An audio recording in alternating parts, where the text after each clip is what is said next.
Hello, welcome to the News Broadcast Daily and following today's headlines. The National Assembly office announced that the third session of the 13th National Assembly will open on May 21st. Deputy Foreign Ministers of Vietnam, Laos and Thailand discussed the East-West Economic Corridor at a conference in Quảng Trị. Fatalities from traffic accidents in the first 4 months of this year have fallen by 30% from 1 year ago.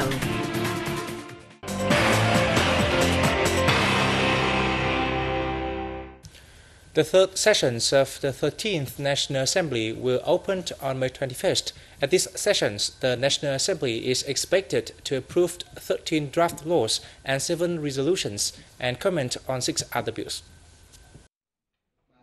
Nguyễn Hạnh Phúc, head of the National Assembly office, said at the May 17 press conference in Hanoi that the 13 draft laws to be adopted include the bills on deposit insurance, money laundering prevention, pricing, tertiary education, advertising, the labor code amended, and the law of the sea.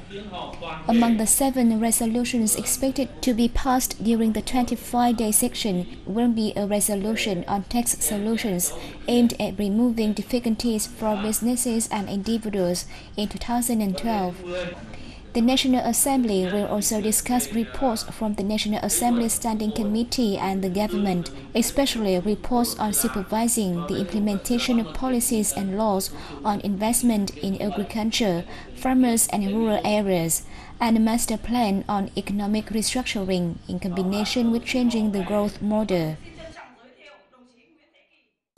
A delegation from the Supreme People's Court of Vietnam, led by Deputy Chief Judge Đặng Quang Phương, is visiting Laos from May 15 to 19th. During the visit, the delegation was received by Lao Deputy Prime Minister Somsavat Langsavat. At the reception, Laos Deputy Prime Minister applauded the visit, saying it is a vivid manifestation of the traditional friendship between Vietnam and Laos, especially during the 2012 year of friendship and solidarity. He expressed hope that in the future, both countries will strengthen cooperation and the sharing of information and experience, especially in human resources training, to create a democratic judicial sector in both countries. Phương informed the Lao leader about the cooperation between the two judicial sectors, focusing on the sharing of experiences in judicial reforms, thus deepening the traditional friendship and special solidarity between the two countries. The Deputy Foreign Ministerial Conference of Vietnam, Laos and Thailand on the East-West Economic Corridor took place in Dong Ha City in the central province of Quảng Trị on May 18th. Deputy Foreign Minister Hồ Xuân Sơn, head of the Vietnamese delegation, chaired the conference. The East-West Economic Corridor is one of the 3 economic corridors in the framework of the Greater Mekong Sub-region, GMS, initiated by the Asian Development Bank and Japan. This economic corridor runs through a vast area of 4 countries, connecting the Andaman Sea and the East Sea. At the conference, participants discussed the progress and challenges in implementing the cross-border GMS transport agreement for the East-West Economic Corridor. They also suggested regional governments further strengthen their friendship and cooperation, thus facilitating the development of the economic corridor. At the end of the conference, delegates approved a joint statement hailing the 3 countries' efforts in boosting transport and trade along the corridor. The statement also highlighted the corridor's role in enhancing regional connectivity, reducing travel time and costs, and increasing trade and investment in the region.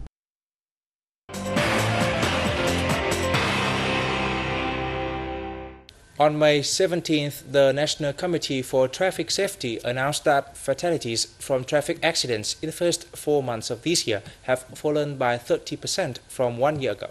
At its meeting on traffic safety in Hanoi, the committee reported that more than 3,100 people died and 2,700 others were injured as a consequence of nearly 3,700 traffic accidents that occurred during this period. The number of accidents also dropped by more than 900 compared to the same period last year. Road accidents killed the most at almost 3,000 deaths, while rain accidents accounted for 79 fatalities and waterways 51. Speaking at the conference, Deputy Prime Minister Nguyễn Xuân Phúc asked all ministries and localities to step up information campaigns, improve planning, invest more in traffic safety, and enhance public transport to avoid traffic jams. Traffic safety remains a big problem as too many serious accidents are still happening, particularly on highways. Drink driving, overloaded buses and motorcyclists without helmets are still very common. The police and other authorities need to increase patrols and enforce stricter punishments on those who break the traffic laws. The Deputy Prime Minister also underlined the need to speed up the pace of key transport projects such as building more flyovers to reduce both congestion and accidents.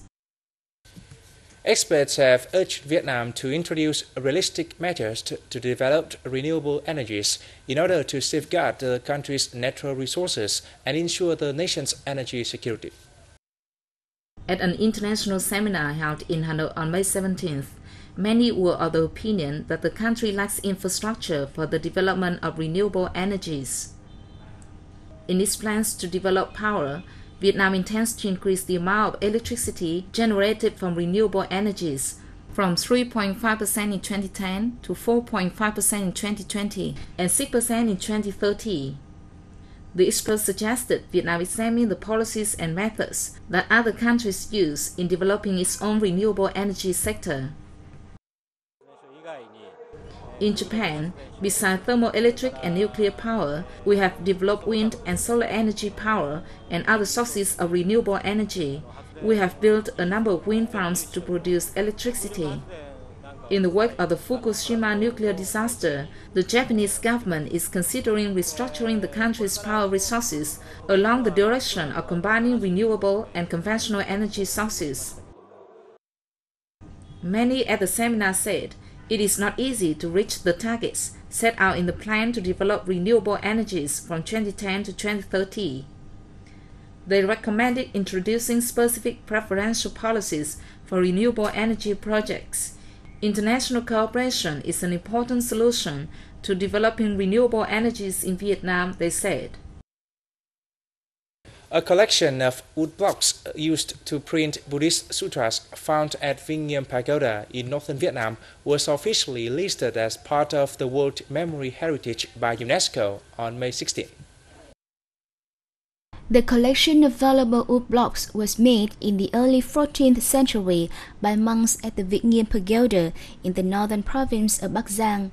It comprises more than 3,000 wood blocks and provides a wide range of information on the formation, development, and ideology of Trúc Lâm Zen Buddhism, founded by King Trần Nhân Tông in the 11th century.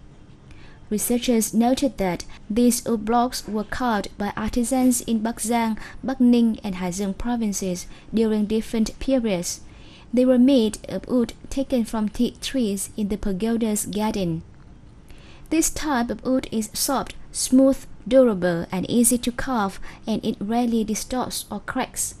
The wood blocks were carved in Han, Chinese, or Nom scripts using a sophisticated technique. The size of the wood blocks varies depending on the categories of the sutras. The biggest wood block is over 1 meter in length and 40 to 50 centimeters in width. The smallest one is only 15 by 20 centimeters. The surface of the wood blocks has a shiny black color due to leftover printing ink.